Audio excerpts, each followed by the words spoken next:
All right, guys, just a quick video here. Just want to give you some thoughts on this tremendous NBA All-Star weekend.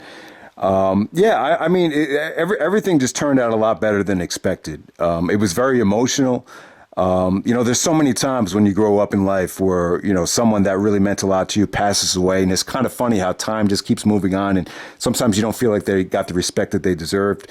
But I'll tell you what, for Kobe and his daughter, you can't really say that. I thought the NBA went above and beyond to honor them. And I just thought it was just a very emotional and just very well done especially the introductions by Common. Give Common a lot of credit. I thought he was tremendous, and a lot of the storytelling that they did, paying tribute to the guys that came from Chicago, and they were able to tie it in with Kobe. Just really, really creatively. And I just thought everything was first class. I know people that, thought the presentation that the NBA gave exceeded that of the Super Bowl in terms of the entertainment production values from it. So, and as far as honoring Kobe, they went above and beyond. I thought, renaming the All-Star MVP award, the Kobe Bryant All-Star MVP, it just made sense, and give credit to Adam Silver for doing that. It was just the right thing to do. And I thought it really added a spark to that game, because whoever was going to be the MVP was going to be the first ever Kobe Bryant MVP All-Star MVP award. So ended up being Kawhi Leonard. Kawhi had a great game. And I'll tell you guys, the All-Star game, it worked. When I heard about these rule changes at first, I was like, man, this is just giving me a headache. And I don't think anyone completely understood the rules at first. But when you watch the game, it ended up really working, especially with the charity involved. You had kids in the crowd rooting for Team LeBron and Team Giannis because you knew they were going to get that extra charity money. And, the fourth quarter, they just added on 24 plus 2, 26 points to the score at the end of three quarters. And the first team to get to 157 would win the game.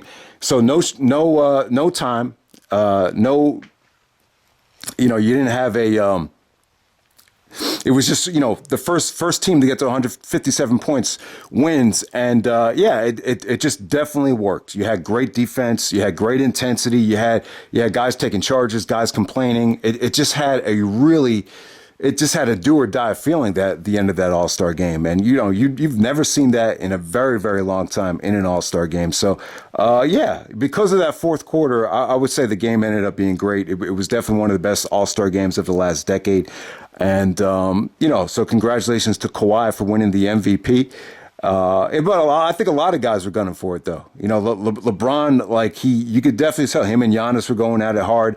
Even Embiid, pulled some tricks out of the bag. Even he's been taking a ton of criticism. So that fourth quarter was really good. It really saved the game. The first three quarters were okay. I wouldn't say it was bad, but you still had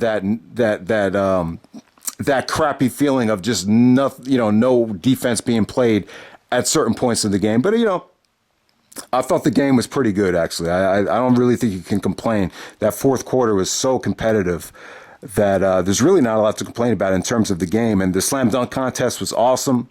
I would say that, some of the dunks that actually took place, these were some of the best dunks in slam dunk history. The Aaron Gordon dunk when Markelle Fultz threw it off the side of the backboard, and he did the tribute to Terrence Stansbury. That was an awesome dunk. Derrick Jones. See, I like that Derrick Jones Jr. won because most of his dunks, he was able to do it on the first try. So I think that should definitely count for something. I know there was a controversy with the judges. Some people thought maybe Common shouldn't be a judge because he never played before, but I got to give a shout out to Common, though. I thought he was, tremendous throughout this whole weekend in terms of, what he did on the mic, especially the freestyle at the Legends brunch. That was another great moment from Common. But yeah, the dunk contest was great. Dwight Howard was a little bit disappointing. He hyped himself up so much. I thought he was really going to deliver something special. The Pat Connaughton with the tribute to the White Man Can't Jump. That was pretty cool. But yeah, Derrick Jones Jr., Aaron Gordon, that was one of the best dunk contests of all time. I'm not going to say it's the best, but, some of the dunks that they pulled off, you could argue that Aaron Gordon dunk is the best dunk contest dunk ever. It was that good. But Derrick Jones Jr., man, he's got tremendous hops, tremendous length in his arms. So he was really able to deliver on some of these dunks the first try. So yeah, the dunk contest was good. You know, a lot of dunking over people, but not a lot of gimmicks and not a lot of props and crazy shit that you usually see in the dunk contest. So that was cool.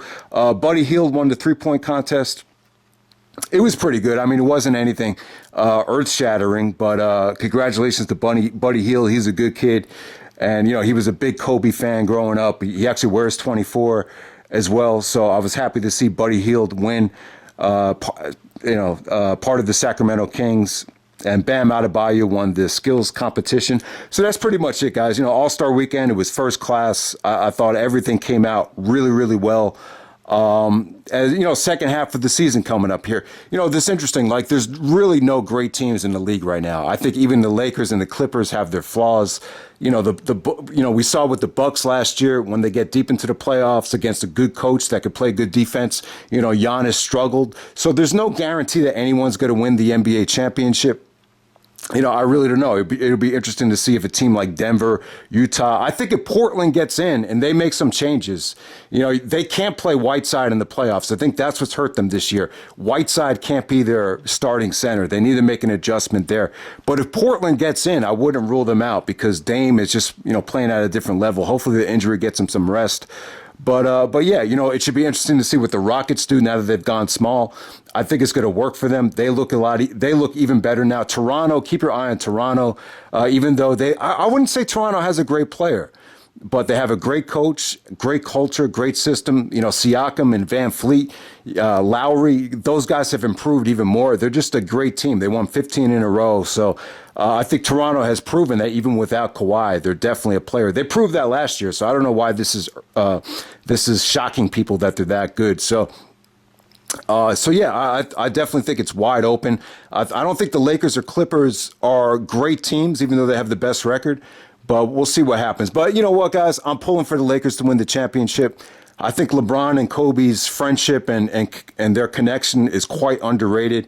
And it would just be really special this season to see the Lakers with another championship ring. It would be kind of weird to see the Clippers win the championship the year Kobe passes away. That'd be kind of tough to take. You know, Kawhi already got his All-Star Game MVP. Now it's time for LeBron to win the Finals MVP, and we'll see what happens. All right.